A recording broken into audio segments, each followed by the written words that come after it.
Chapter 40 The Gifts. It seemed fitting that at this point in my story of Phoebe, Gramps called out, "Idy ho!" We were high in the mountains and had just crossed the Montana border into Idaho. For the first time, I believed we were going to make it to Lewiston by the next day, the 20th of August, my mother's birthday. Gramps suggested we press on to Coeur d'Alene, about an hour away, where we could spend the night. From there, Lewiston was about 100 miles due south, an easy morning's journey. How does that sound to you, Gooseberry? Gram was still, her head pressed against the back of the seat and her hands folded in her lap. Gooseberry?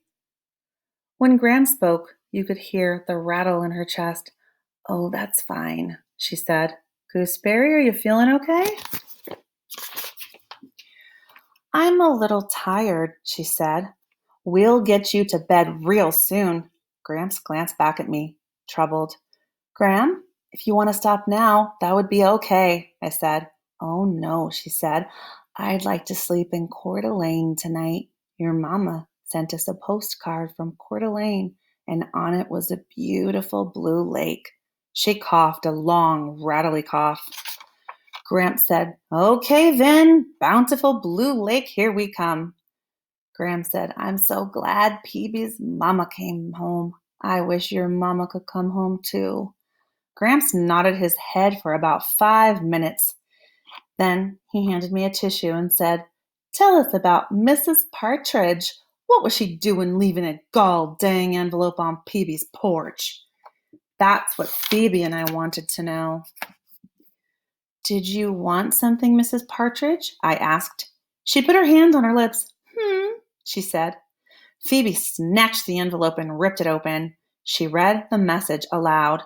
"Don't judge a man until you've walked 2 moons in his moccasins."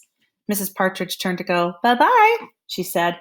"Mrs. Partridge," Phoebe called, "we've already had this one." "I beg your pardon?" Mrs. Partridge said. "It was you, wasn't it?" Phoebe said. "You've been creeping around leaving these things, haven't you?" "Did you like them?"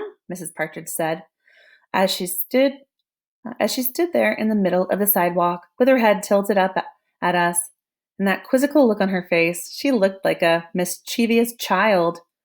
"Margaret reads them to me from the paper each day, and when there's a nice one, I ask her to copy it down. I'm sorry I gave you that one about the moccasins already. My noggin forgot." "But why did you bring them here?" Phoebe said. "I thought they would be grandiful surprises for you, like fortune cookies, only I didn't have any cookies to put in them. Did you like them anyway?" Phoebe looked at me for a long minute. Then she went down the steps and said, "Mrs. Partridge, when was it you met my brother?" "You said you didn't have a brother," Mrs. Partridge said. "I know, but you said you met him. When was it?" She tapped her head. "Noggin, remember. Let's see. Some time ago. A week? 2 weeks. He came to my house by mistake. He let me feel his face. That's why I thought he was your brother. He had a similar face. Isn't that peculiar?" Phoebe said, "No more peculiar than most things lately." And Mrs. Partridge tottered back to her house. Phoebe said, "It's a peculiar world, Sal." She walked across the grass and spit into the street. She said, "Come on, try it." I spit into the street. "What do you think?" Phoebe said. We spit again. It might sound disgusting, but to tell the truth, we got a great deal of pleasure from those spits. I doubt if I ever could explain why that was, but for some reason it seemed the perfect thing to do. And when Phoebe turned around and went into the house, I knew that was the right thing for her to do, too.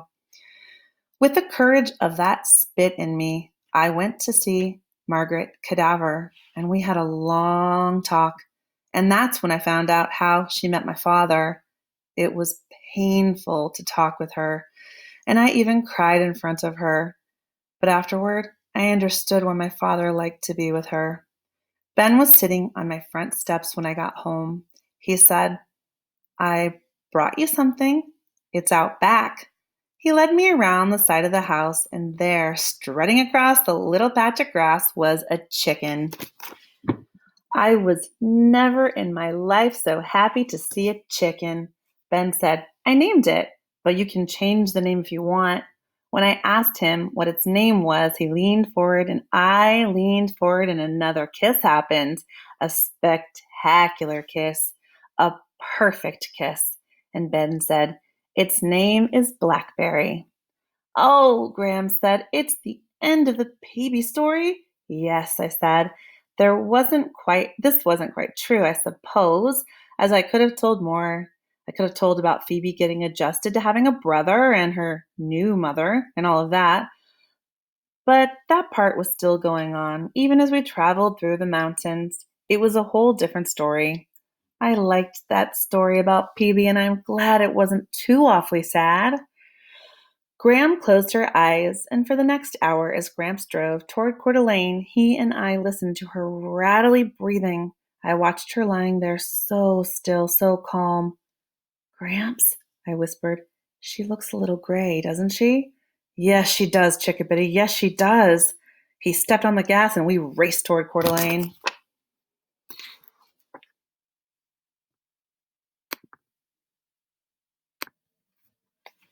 Chapter 41, The Overlook. At Coeur d'Alene, we went straight to the hospital. Gramps had tried to wake Graham when he saw the lake. Gooseberry? Graham said. She slumped sideways on the seat. Gooseberry? The doctor said Graham had had a stroke. Gramps insisted on being with her while she underwent tests, though an intern had tried to dissuade him. She's unconscious, the intern said. She won't know whether you're here or not. Sonny, I've been with her. I've been by her side for 41 years, except for the 3 days when she left me for the Eggman. I am holding onto her hand. See? If you want me to let go, you'll have to chop my hand off. They let him stay with her. While I was waiting in the lobby, a man came in with an old beagle. The receptionist told him he would have to leave the dog outside. By herself? The man said. I said, I'll watch her. I had a dog just like her once. I took the old beagle outside, and when I sat down on the grass, the beagle put her head in my lap and murmured in that special way dogs have. Gramps called it a dog's purr. I wondered if Graham's snake bite had anything to do with her stroke, and if Gramps felt guilty for whizzing off the highway and stopping at the river. If we hadn't gone to that river, Graham would never have been bitten by that snake. And then I started thinking about my mother's stillborn baby, and maybe if I hadn't climbed that tree, and if my mother hadn't carried me, maybe the baby would have lived, and my mother never would have gone, and everything would still be as it used to be.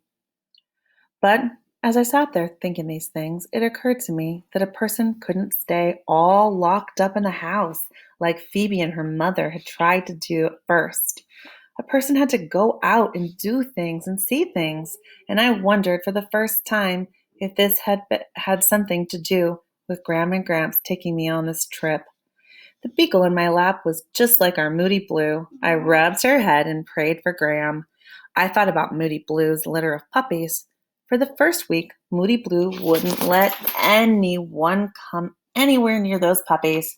She licked them clean and nuzzled them.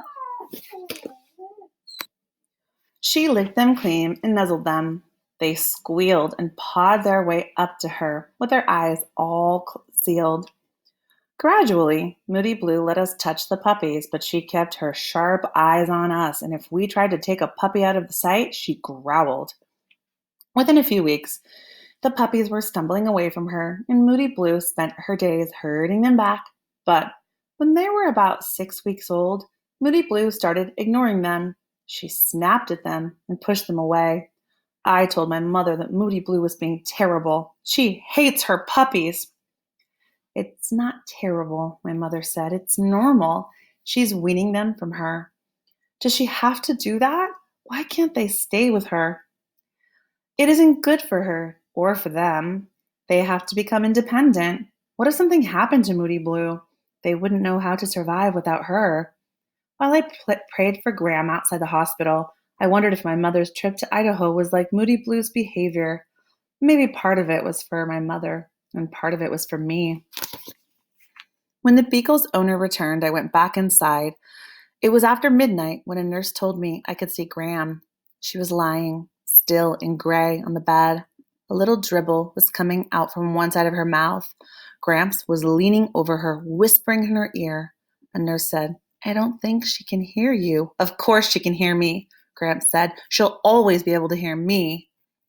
Graham's eyes were closed, wires were attached to her chest and to a monitor, and a tube was taped to her hand. I wanted to hold her and wake her up. Gramps said, "We're going to be here a while, Chickabiddy." He reached in his pocket and pulled out his car keys. "Here, in case you need anything from the car." He handed me a crumpled wad of money. "In case you need it." "I don't want to leave Graham," I said. "Heck," he said. "She doesn't want you sitting around this old hospital. You just whisper in her ear if you want to tell her anything, and then you go do what you have to do. We're not going anywhere. Your grandmother and I will be back here." He winked at me. "You be careful, Chickabiddy." I leaned over and whispered in Graham's ear. And then I left. In the car, I studied the map, leaned back in the seat, and closed my eyes. Gramps knew what I was going to do. The key was cold in my hand. I studied the map again. One curvy road ran direct from Coeur d'Alene to Lewiston. I started the car, backed it up, drove around the parking lot, stopped, and turned off the engine. I counted the money in my pocket and looked at the map once more. In the course of a lifetime, there were some things that mattered. Although I was terrified when I drove out of the parking lot, once I was on the highway, I felt better. I drove slowly, and I knew how to do it. I prayed to every passing tree, and there were a thumping lot of trees along the way. It was a narrow, winding road without traffic. It took me 4 hours to drive the 100 miles from Coeur d'Alene to the top of Lewiston Hill, which to me was more of a mountain than a hill. I pulled into the overlook at the top. In the valley, far below, was Lewiston, with the Snake River winding through it. Between me and Lewiston was a treacherous road with the hairpin turns that twisted back and forth down the mountain. I peered over the rail, looking for the bus that I knew was still somewhere down there on the side of the mountain, but I couldn't see it. "I can do this," I said to myself over and over. "I can do this." I eased the car back onto the road. At the first curve, my heart started thumping. My palms were sweating and slippery on the wheel. I crept along with my foot on the brake, but the road doubled back so sharply and plunged so steeply that even with my foot on the brake, the car was going faster than I wanted it to. When I came out of that curve, I was in the outside lane, the one nearest to the side of the cliff. It was a sharp drop down, with only a thin cable strung between occasional posts to mark the edge of the road. Back and forth across the hill the road snaked. For a half mile, I was on the inside against the hill and felt safer, and then I came to one of those awful curves, and for the next half mile, I was on the outside, and the dark slide of the hillside stretched down, down, down. Back and forth I went, a half mile safe, a curve, a half mile edging the side of the cliff. Halfway down was another overlook, a thin extra lane marked off, less as an opportunity to gaze at the scenery, I thought, than to allow drivers a chance to stop and gather their wits. I wondered how many people had abandoned their cars at this point and walked the remaining miles down. As I stood, looking over the side, another car pulled into the overlook. A man got out and stood near me, smoking a cigarette. "Where are the others?" he asked. "What others?" "Whoever's with you. Who's driving?" "Oh," I said, "around." "Taking a pee, eh?" he said, referring, I gathered, to whoever was supposedly with me. "A hell of a road to be driving at night, isn't it? I do it every night. I work up in Pullman and live down there." He pointed to the lights of Lewiston and the Black River. "You been here before?" he said. "No." "See that?" He pointed to a spot somewhere below. I peered into the darkness. Then I saw the severed treetops and the rough path cut through the brush. At the end of this path, I could see something shiny and metallic reflecting the moonlight. It was the one thing I had been looking for. A bus went off the road here a year or more ago, he said, skidded right there, coming out of that last turn, and went sliding into the in here to the overlook and on through the railing and rolled over and over into those trees. A hell of a thing. When I came home that night, rescuers were still hacking their way through the brush to get to it. Only one person survived, you know. I knew. Chapter 42, The Bus and the Willow. When the man drove off, I crawled beneath the railing and made my way down the hill toward the bus. In the east, the sky was smoky gray, and I was glad for the approaching dawn. In the year and a half since the trail was hacked out, the brush had begun to grow back, wet with dew. Straggly branches slapped and scratched at my legs and hid uneven ground, so that several times I tripped, tumbling and slicing downward. The bus lay on its side like an old, sick horse. Its broken headlights stared out mournfully into the surrounding trees. Most of the huge rubber tires were punctured and grotesquely twisted on their axles. I climbed up onto the bus's side, hoping to make my way down to an open window, but there were two enormous gashes torn into the side, and the jagged metal was peeled back like a sardine tin. Through a smashed window, behind the driver's seat, I saw a jumbled mess of twisted seats and chunks of foam rubber. Everything was dusted over with fuzzy green mold. I had imagined that I would drop through the window and walk down the aisle, but there was no space inside to move. I had wanted to scour every inch of the bus looking for something, anything that might be familiar. By now, the sky was pale pink, and it was easier to find the uphill trail, but harder going, as it was a steep incline. By the time I reached the top, I was muddy and scratched from head to toe. It wasn't until I had crawled beneath the railing that I noticed the car parked behind Gramps' red Chevrolet. It was the sheriff. He was talking on his radio when he saw me, and he motioned for his deputy to get out. The deputy said, "We were just about to come down there after you. We saw you up at the top of the bus. You kids ought to know better. What were you doing down there at this time of day anyway?" Before I could answer, the sheriff climbed out of his car. He settled his hat on his head and shifted his holster. "Where are the others?" he said. "There aren't any others," I said. "Who brought you up here?" "I brought myself." "Whose car is this?" "My grandfather's." "And where is he?" Sheriff glanced to the left and right, as if Gramps might be hiding in the bushes. "He's in Coeur d'Alene," the sheriff said. "Pardon?" So I told him about Graham and about Gramps had to stay with her and about how I had driven from Coeur d'Alene very carefully. The sheriff said, "Now let me get this straight." And he repeated everything I said, ending with, "And you're telling me that you drove from Coeur d'Alene to this spot on this hill all by yourself?" "Very carefully," I said. "My Gramps taught me how to drive, and he taught me to drive very carefully." The sheriff said to the deputy, "I'm afraid to ask this young lady exactly how old she is." "Why don't you ask her?" The deputy said, "How old are you?" I told him. The sheriff gave me a stern look and said, "I don't suppose you would mind telling me exactly what was so all-fired important that you couldn't wait for someone with a legitimate driver's license to bring you to the fair city of Lewiston." And so I told him all of the rest. When I had finished, he returned to his car and talked into the radio some more. Then he told me to get in his car, and he told the deputy to follow in Gramps' car. I thought the sheriff was probably going to put me in jail. And it wasn't the thought of jail that bothered me so much. It was knowing that I was this close and might not be able to do what I had come to do. And it was knowing that I needed to get back to Graham. He did not take me to jail, however. He drove me across the bridge into Lewiston and on through the city and up a hill. He drove me into Longwood, stopped at the caretaker's house, and went inside. Behind us was the deputy in Gramps' car. The caretaker came out and pointed off to the right, and the sheriff got back in the car and drove off in that direction. It was a pleasant place. The Snake River curved behind this section, and tall, full-leaved trees grew here and there across the lawn.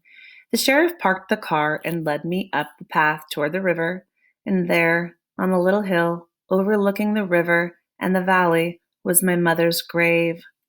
On the tombstone, beneath her name and the dates of her birth and death, was an engraving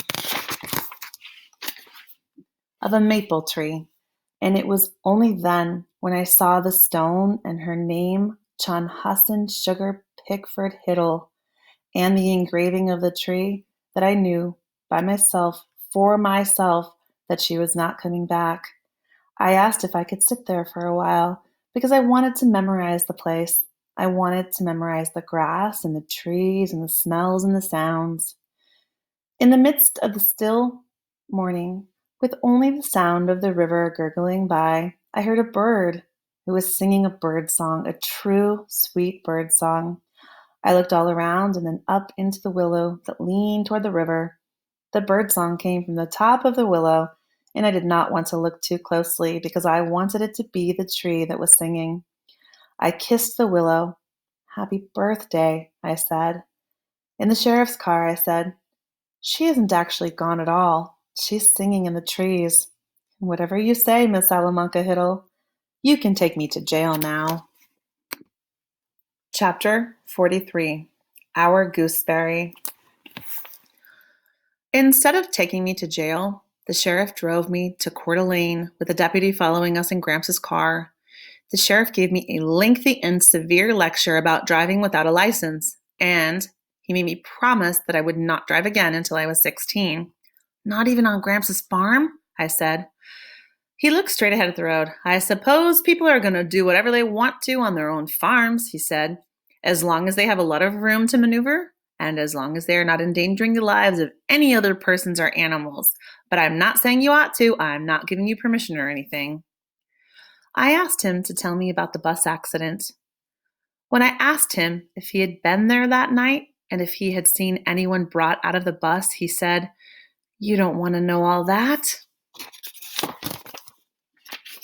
A person shouldn't have to think about those things."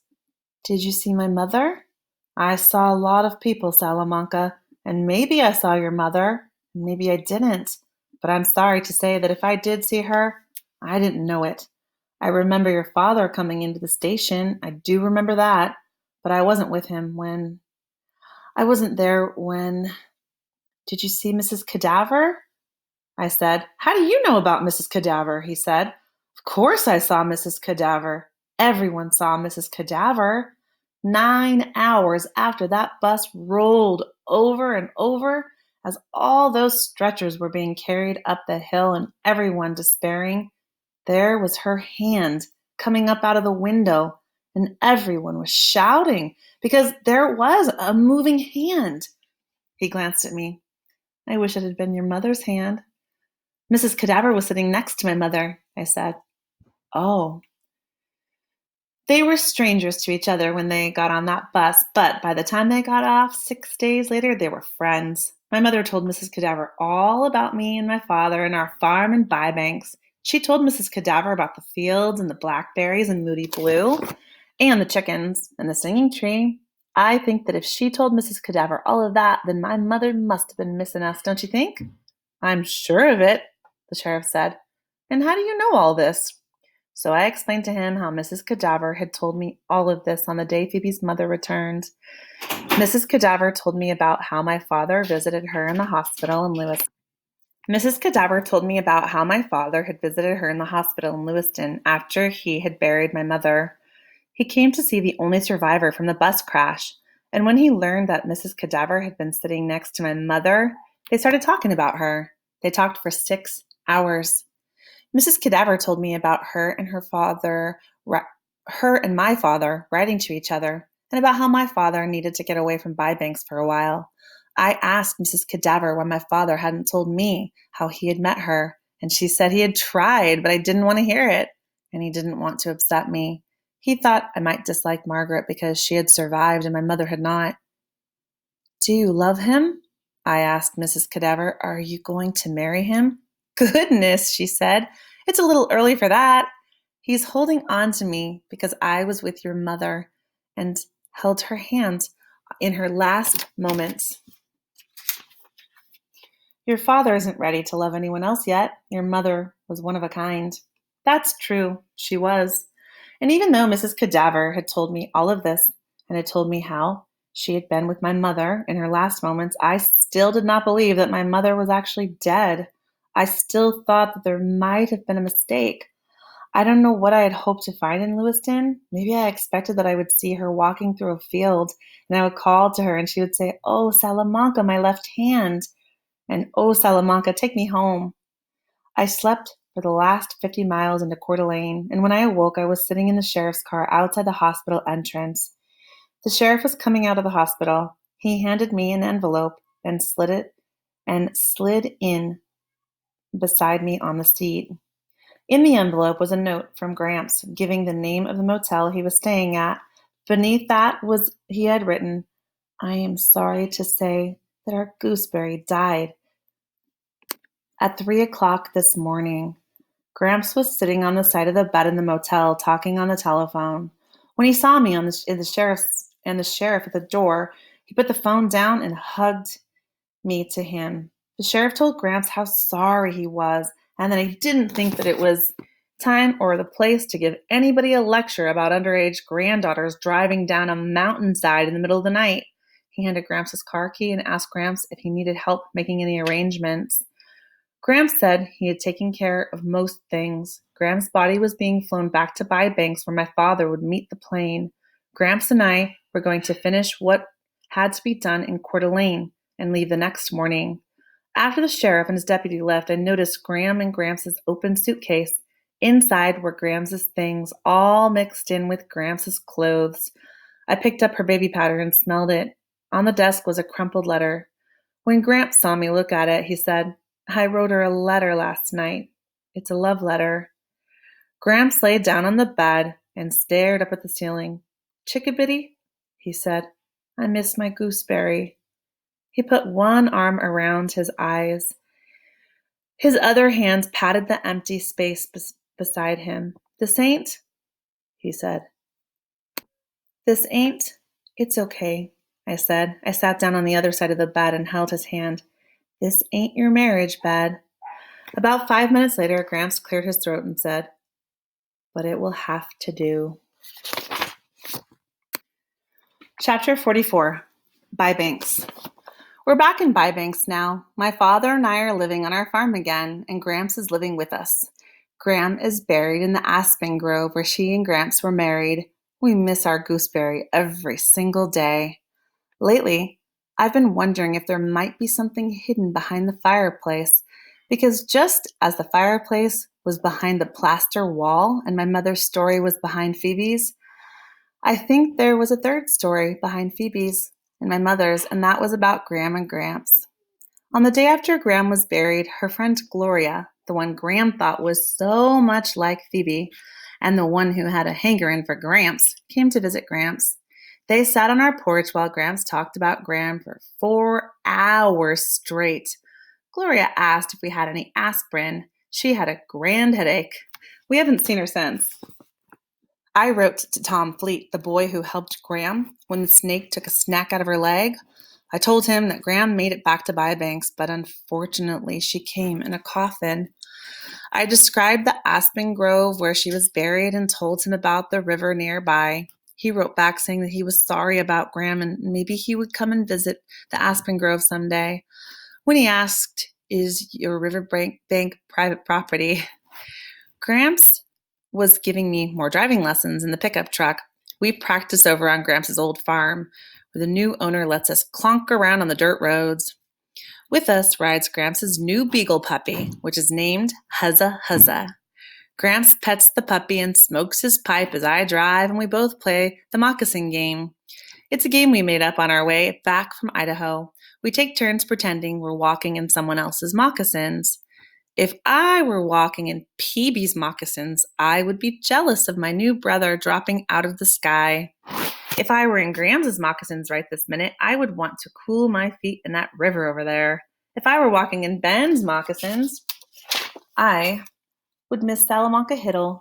On and on we go. We walk in everyone's moccasins, and we have discovered some interesting things that way. One day, I realized that our whole trip to Lewiston had been a gift from Gram and Gramps to me. They were giving me a chance to walk in my mother's moccasins, to see what she had seen and feel what she might have felt on her last trip. I also realized that there were lots of reasons why my father didn't take me to Idaho when he got the news of her death. He was too grief stricken, and he was trying to spare me. Only later did he understand that I had to go and see for myself. He was right about one thing, though. He didn't need to bring her body back because she is in the trees, the barns, the fields. Gramps is different. He needs Gram right here. He needs to walk out. He needs to walk out to that aspen grove to see his gooseberry. One afternoon, after we'd been talking about Prometheus stealing fire from the sun to give to man, and about Pandora opening up the forbidden box with all of the evils of the world in it, Gramps said that those myths evolved because people needed a way to explain where fire came from and why there was evil in the world. That made me think of Phoebe and the lunatic, and I said, if I were walking in Phoebe's moccasins, I would have to believe in a lunatic and an axe-wielding Mrs. Cadaver to explain my mother's disappearance. Phoebe and her family helped me, I think. They helped me to think about and understand my own mother. Phoebe's tales were like my fishing in the air. For a while, I needed to believe that my mother was not dead and that she would come back. I still fish in the air sometimes. It seems to me that we can't explain all the truly awful things in the world, like war and murder and brain tumors, and we can't fix these things, so we look at the frightening things that are closer to us and we magnify them until they burst open. Inside is something that we can manage, something that isn't as awful as it had at first seemed. It is a relief to discover that although there might be axe murderers and kidnappers in the world, most people seem a lot like us.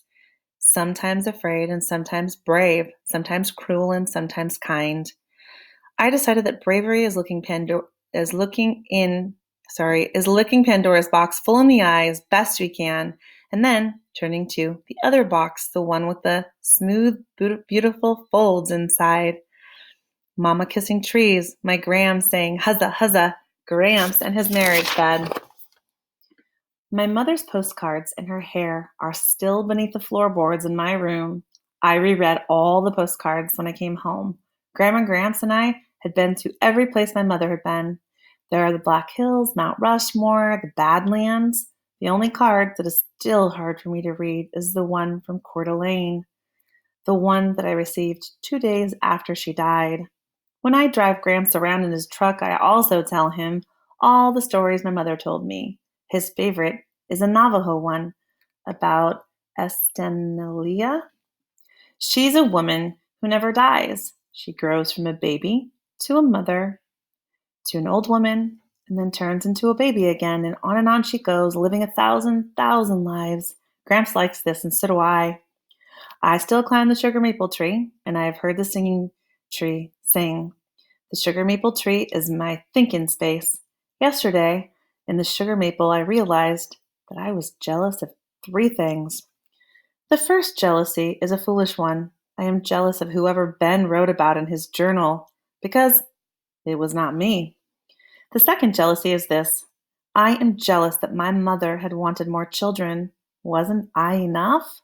When I walk in her moccasins, though, I say, if I were my mother, I might want more children. Not because I don't love my Salamanca, but because I love her so much. I want more of these. Maybe that is a fish in the air. Maybe it isn't. But it is what I want to believe. The last jealousy is not foolish, nor is it one that will go away just yet. I am still jealous that Phoebe's mother came back and mine did not. I miss my mother. Ben and Phoebe write to me all the time. Ben sent me a Valentine in the middle of October that said, roses are red, dirt is brown. Please be my Valentine or else I'll frown. There was a PS added. I've never written poetry before. I sent a Valentine back that said, dry is the desert, wet is the rain. Your love for me is not in vain. I added a PS that said, I've never written any poetry either. Ben and Phoebe and Mrs. Cadaver and Mrs. Partridge are all coming to visit next month. There is a chance that Mr. Berkway might come as well, but Phoebe hopes not, as she does not think she could stand to be in a car for that long with a teacher. My father and I have been scrubbing the house for their visit. I can't wait to show Phoebe and Ben the swimming hole and the fields, the hayloft and the trees, the cows and the chickens. Blackberry, the chicken that Ben gave me, is queen of the coop, and I'll show Ben her too. I'm hoping also for some blackberry kisses. But for now, Gramps has his beagle, and I have a chicken and a singing tree, and that's the way it is. Huzza, huzza.